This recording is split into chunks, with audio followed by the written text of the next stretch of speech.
Good day to all the employers in Hong Kong. My name is Maria Lorna Irog. I'm 40 years old. I'm a high school graduate. I'm married and have 2 kids. My son is 20 years old and my daughter is 14. I have experienced work in Taiwan. I do household chores. I clean the house, mop the floor, wipe the dust, clean the window, and also water the plants. I cook simple dishes, simple meals like Filipino food, steamed fish, fried rice, bihon, and noodles. But I am willing to learn how to cook any kind of dishes to serve my employer properly. I take care of an elderly. I assist and help her to take a bath. Whatever they order, I do it well.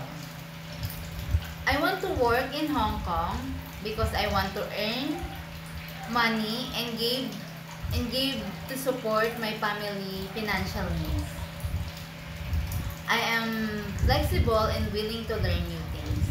Ma'am and sir, if you hire me as your domestic servant, you can expect to me I'm a hardworking, honest, and a trustworthy person.